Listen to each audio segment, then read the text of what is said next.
અમદાવાદના સાણંદમાં પોલીસે high profile દારૂની મહેફિલમાં દરોડા પાડ્યા કે જ્યાં રિયલ એસ્ટેટ સાથે સંકળાયેલા પ્રતીક સાંઘીની બર્થડે પાર્ટીમાં રેડ કરવામાં આવી। ગ્લેડ 1 ફાર્મમાંથી પોલીસે દારૂના નશામાં 40થી વધુ યુવક યુવતીઓ પકડ્યા છે। પોલીસે 16 યુવકો અને 26 યુવતીઓને પકડ્યા। ડીજે સાથે ચાલતી દારૂની મહેફિલમાં પોલીસે રંગમાં ભંગ પાડ્યો। સ્થળ પરથી દારૂની બોટલ, મોબાઈલ સહિતનો મુદ્દામાલ જપ્ત કરી લેવાયો છે। પોલીસ રેડમાં 7 હુક્કા અને 20 ખાલી દારૂની બોટલ મળી આવી છે। જન્મદિવસની ઉજવણી માટે દારૂ સાથેની પાર્ટીનું આયોજન કરવામાં આવ્યું હતું।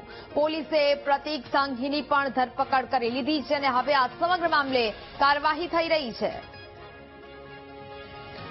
સંવાદદાતા પાર્થ વધુ વિગતો સાથે લાઈવ જોડાયા છે। પાર્થ, વધુ એક વખત નબીરાઓ દારૂની મહેફિલ માણતા ઝડપાયા છે। પોલીસે આ જગ્યાએ દરોડા પાડ્યા અને હવે આ નબીરાઓની ખેર નથી। હાલ પાર્થ, શું વિગતો મળી રહી છે પ્રાથમિક?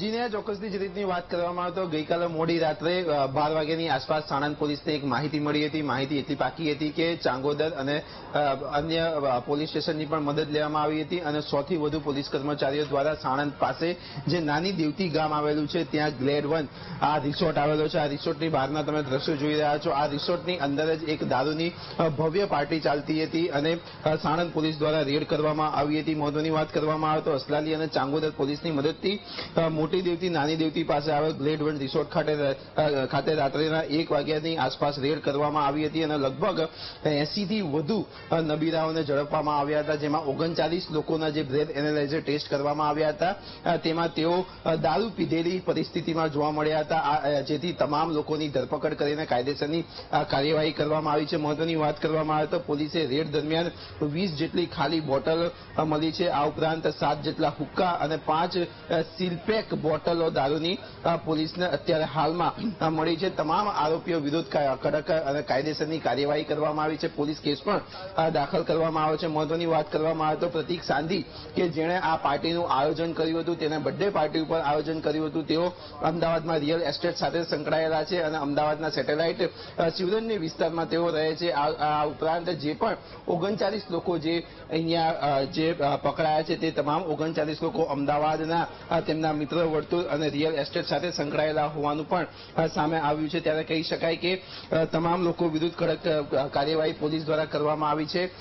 મોડી રાતના 3 વાગ્યા સુધી આ રેડ ચાલુ હતી અને લગભગ 3 વાગ્યા બાદ ધરપકડ કરીને તમામ લોકોને સાણંદના સામૂહિક આરોગ્ય કેન્દ્ર ખાતે લઈ જવામાં આવ્યા હતા અને તેમના બ્લડ સેમ્પલ પણ ટેસ્ટ કરવામાં આવ્યા હતા અને હવે ટૂંક સમયમાં જ રિપોર્ટ આવશે।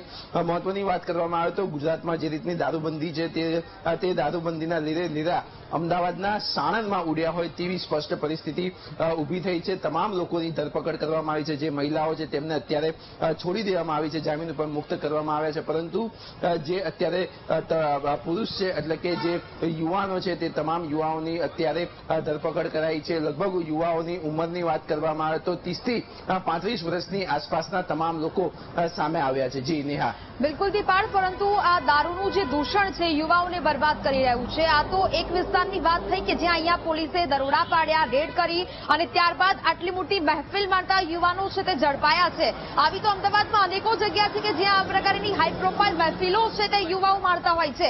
આવી બધી જગ્યાએ હવે રેડ કરવી ને આ બધા જ લોકોને દારૂના દૂષણમાંથી બહાર લાવવું ખૂબ જરૂરી છે।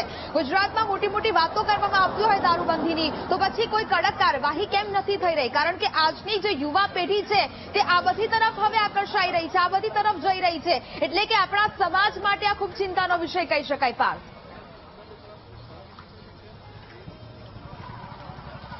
જી નેહા, સમાજ માટે ખૂબ ચિંતાનો વિષય છે। જે રીતને ઉડતા પંજાબ હતું તે રીતનું જ હવે ઉડતા ગુજરાત અને ઝૂમતા ગુજરાત થઈ રહ્યું હોય તેવું લાગી રહ્યું છે। પેલા યુવાનો ડ્રગ્સના નશામાં હતા, દારૂના નશામાં પણ હવે જોવા મળી રહ્યા છે। અનેક જગ્યાઓ પર ખાસ મોટી પાર્ટીઓ યોજાઈ રહી છે। પાર્ટીઓના કારણે યુવાઓનું જે જીવન છે તે બરબાદી તરફ, બંદી તરફ આગળ વધી રહ્યું છે। ગુજરાત પોલીસ દ્વારા, ગુજરાત સરકાર દ્વારા તો વાત કરવામાં આવે છે ગુજરાતમાં મોટી એટલે કે ગુજરાતમાં તો દારૂબંધી છે, પરંતુ ક્યાંક ને ક્યાંક દારૂબંધી ફક્ત નામની અને અને કાગળ ઉપર જ હોય તેવું લાગી રહ્યું છે. ખુલ્લે આમ દારૂ મળી રહ્યો હતો. જે વાત કરવામાં આવે તો પોલીસ તરફથી જ માહિતી મળી રહી છે કે 20 જેટલી ખાલી બોટલો મળી છે. એટલે કે તમે કહી શકો 20 જેટલી બોટલ એટલે કેટલી મોટી વાત કહેવાય. 20 જેટલી બોટલ તો દારૂ તેઓ ગટગટાવી ચૂક્યા હતા. 5 જેટલી બોટલો સીલપેક મળી છે અને અન્ય 8 જેટલી બોટલો ખાલી મળી છે. એટલે કે લગભગ કહી શકાય કે 40 જેટલી દારૂની બોટલો અહીંયા આ ગ્રેડ 1 જે રિસોર્ટ છે તેમાં જોવા મળી હતી. પોલીસની રેડ દરમિયાન પણ સામે આવ્યું છે. એટલે ક્યાંક ને ક્યાંક વાત કરવામાં આવે તો જે દારૂબંધી છે તે દારૂબંધીની કામગીરી ઉપર ગુજરાત પોલીસની કામગીરી ઉપર પણ પ્રશ્ન થઈ રહ્યા છે. આ તો વાત થઈ ગ્લેડ 1 રિસોર્ટની કે જ્યાં ગુજરાત પોલીસને એટલે કે અમદાવાદ જે સાણંદ પોલીસને માહિતીના આધારે રેડ કરી હતી. પરંતુ આવી અનેક એવી જગ્યાઓ છે કે જ્યાં હજુ સુધી પણ રેડ થઈ શકતી નથી અથવા તો રેડની માહિતી મળતી નથી અને પાર્ટીઓ બેફામ રીતે ચાલી રહી છે. ત્યારે આવી પાર્ટીઓને રોકવા માટે પણ નક્કર આયોજન ગુજરાત પોલીસે પણ કરવું જરૂરી છે. જી બિલકુલ દીપાર્થ, વિગતો સાથે જોડાયા તે બદલ આપનો આભાર.